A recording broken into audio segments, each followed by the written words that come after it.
SWANC TV.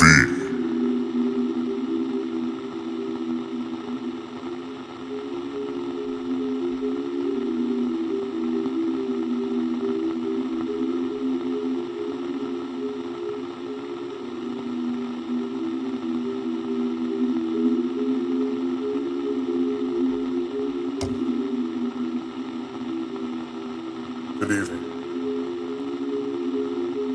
How are you?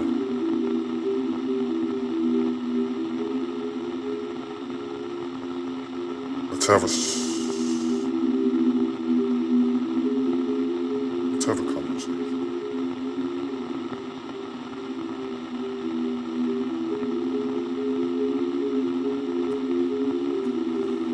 What if the biggest threat to truth isn't censorship? What if it's amplification? What if the fastest way to discredit real corruption is to flood the public with absurd lies?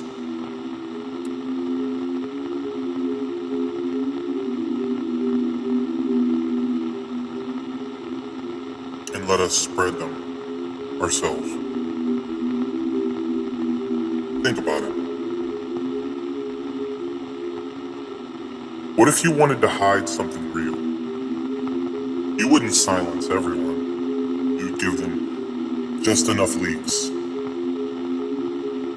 just enough inside info, just enough anonymous screenshots. And you'd mix truth with fiction, with exaggeration and psychological triggers. Now nobody knows what's real.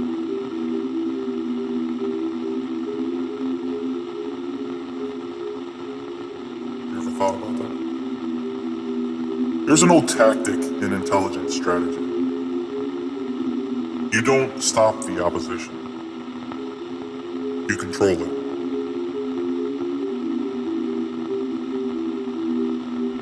Feed them narratives. Push them into emotional reactions. Encourage them to share prematurely.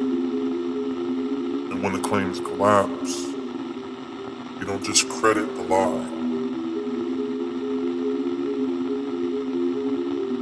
Discredit the entire community. Did you hear me? Now everyone asking real questions gets labeled irrational. Sounds kind of similar to what we're doing right now, right? We live in an era where speed is greater than accuracy. Virility is more important than verification. And emotion trumps evidence.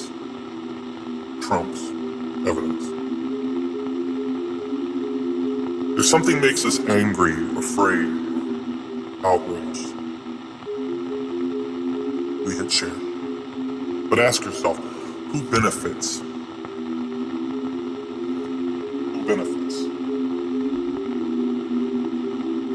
When the public spreads unverified claims. Because the person who posts it rarely faces consequences.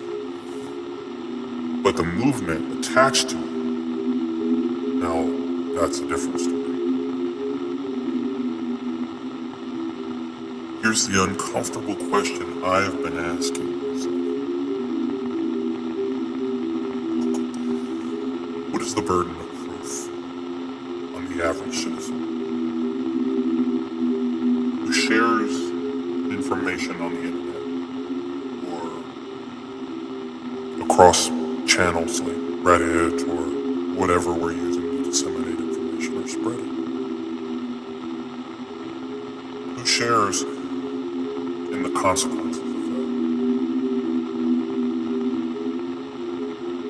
Legally, sometimes I think nobody does. Morally, that's different. When you repeat something publicly, you become part of its credibility chain. Did you hear me? You are no longer a bystander. You are now a disruptor.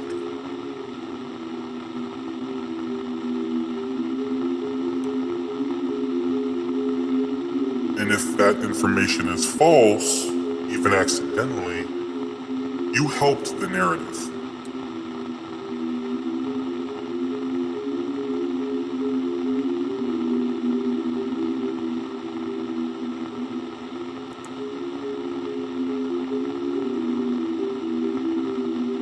You helped to discredit real investigations.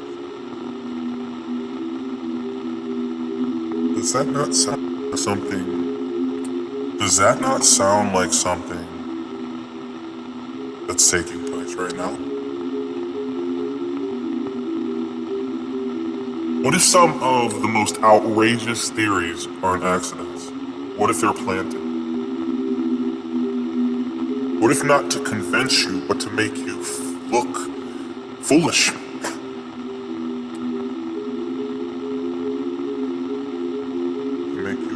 Foolish for believing them, for spreading them.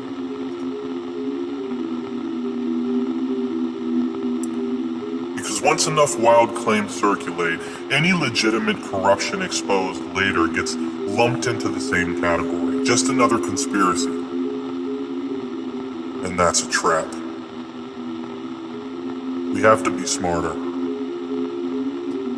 We have to be better.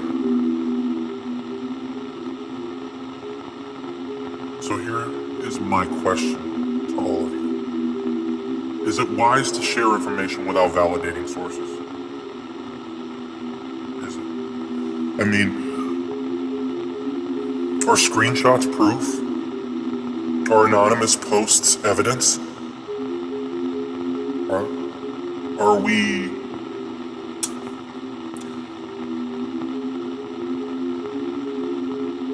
Are we playing into the hands of the gamer?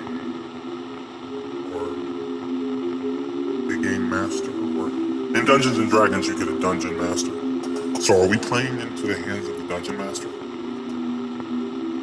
You know?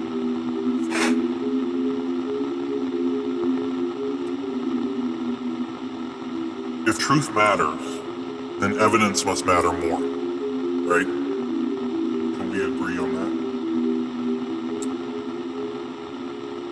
Then it should matter more than emotion. It should matter more than our feelings. It should matter more than our interpretations. Evidence should be the most important thing. Because we are guilty until proven innocent, right? And that might be the game that's being played. I think it's important for us to question everything. The people handling you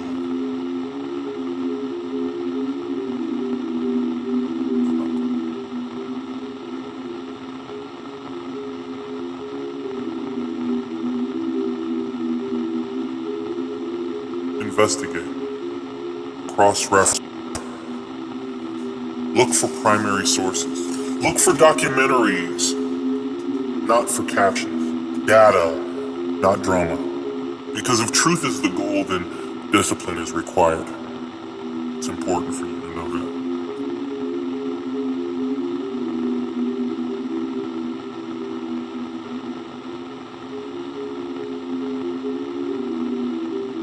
The most powerful way to destroy a movement isn't to silence it. It's to let it speak recklessly. If you care about truth, you don't just spread loud, obnoxious lies or loud, obnoxious truths. You have to be accurate. Because in an age of information warfare, and that's what it is, it's information warfare. Discernment is rebellion.